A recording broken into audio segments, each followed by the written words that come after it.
नमस्कार। आज हम एक ऐसी खबर पर बात कर रहे हैं जो शायद सीधी ना दिखे, पर जिसका असर हम सब पर पड़ सकता है। जी।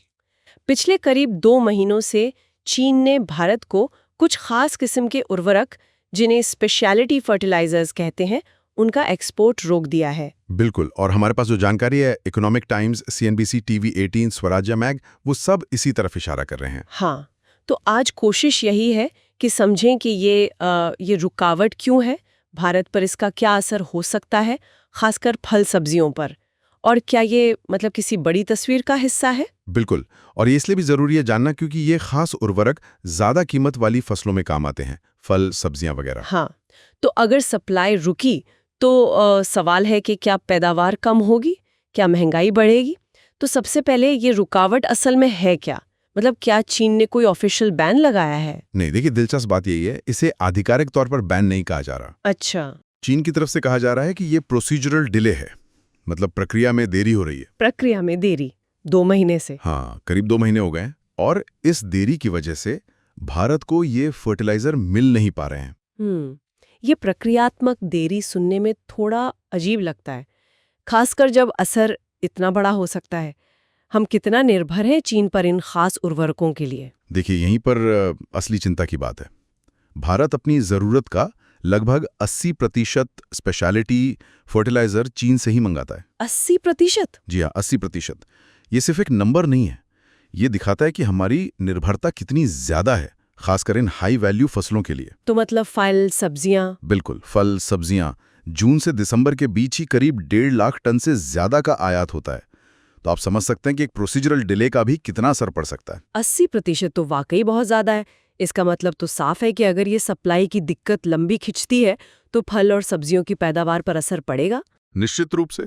और जैसा आपने शुरू में कहा, खाद्य महंगाई का भी खतरा। बिल्कुल, ये फसलें पोषण के लिए जरूरी हैं, किसानों की कमाई के लिए भी। अगर उपज कम हुई या लागत बढ़ी तो बाजार में दाम बढ़ना तो स्वाभाविक है ना? हाँ, ये तो है। ये वो फर्टिलाइजर हैं जो क्वालिटी और क्वांटिटी दोनों को बेहतर करते हैं। तो फिर भारत इस स्थिति से निपटने के लिए क्या कर रहा है? क्या हम कहीं और से नहीं मंगा सकते ये? हाँ, कोशिशें तो हो रही हैं। जॉर्डन, सऊदी अरब, कुछ यूरोपियन देशों से भी बात चल रही है कि क्या वो सप्लाई कर सकते हैं। अच्छा। पर यहाँ एक बड़ी चुनौती है लॉजिस्टिक्स की, मतलब माल को सही समय पर लाना बंदरगाह तक, फिर वहां से किसानों तक पहुंचाना। इसमें वक्त लगता है, और खेती का अपना एक सीजन होता है ना। उर्वरक की जरूरत एक खास टाइम पर होती है, तो ये वैकल्पिक स्रोत समय पर जरूरत पूरी कर पाएंगे ये अभी पक्का नहीं है। और अपने देश में उत्पादन का क्या हाल है? क्या हम खुद नहीं बना सकते ये वाले फर्टिलाइजर? यहाँ भी हम थोड़े पीछे हैं। भारत में इन खास उर्वरकों का घरेलू उत्पादन बहुत कम है। अच्छा, क्यों? इसकी वजह है, एक तो देखिए, देश में इनकी कुल खपत का स्केल अभी उतना बड़ा नहीं माना जाता कि बड़ी बड़ी फैक्ट्रियां लगाना बहुत फायदेमंद लगे। और दूसरा, इनको बनाने के लिए जो एडवांस टेक्नोलॉजी चाहिए उसमें भी हम अभी पूरी तरह आत्मनिर्भर नहीं हैं। तो इसका मतलब ये हुआ कि घरेलू उत्पादन बढ़ाने के लिए सरकारी मदद चाहिए होगी, कंपनियों को शायद प्रोत्साहन चाहिए। हाँ, ऐसा ही लगता है।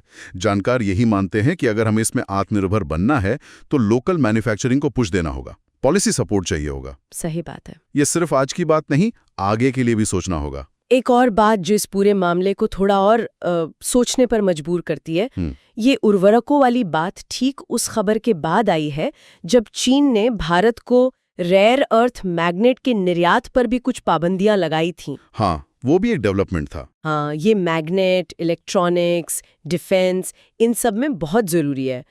तो क्या इन दोनों घटनाओं में कोई लिंक हो सकता है, कोई पैटर्न? देखिए, सीधे तौर पे जोड़ना तो मुश्किल है, पर कई एनालिस्ट इसे एक पैटर्न की तरह जरूर देख रहे हैं। भारत और चीन के बीच जो तनाव चल रहा है उसके संदर्भ में इसे एक रणनीतिक व्यापारिक दबाव की चाल की तरह भी देखा जा सकता है। मतलब कैसे एक देश व्यापार पर निर्भरता का इस्तेमाल कर सकता है, भले ही वो उसे प्रोसीजरल डिले का नाम दे दें। बिल्कुल। तो कुल मिलाकर चीन से स्पेशलिटी फर्टिलाइजर्स के निर्यात में ये जो रुकावट है, ये सिर्फ एक सप्लाई चेन का मुद्दा नहीं है। नहीं, बिल्कुल नहीं। ये हमारी खेती, हमारी खाद्य सुरक्षा, आयात पर हमारी निर्भरता और शायद बड़े जियोपॉलिटिकल खेल से भी जुड़ा है। आपने बिल्कुल सही कहा। ये घटना एक बहुत जरूरी सवाल खड़ा करती है कि भविष्य में ऐसी जरूरी चीजों के लिए दूसरे देशों पर इतनी ज्यादा निर्भरता को कैसे कम किया जाए, कैसे आत्मनिर्भरता की तरफ बढ़ा जाए, हमारी लॉन्ग टर्म स्ट्रैटेजी क्या हो। हाँ, ये वाकई सोचने वाली बात है।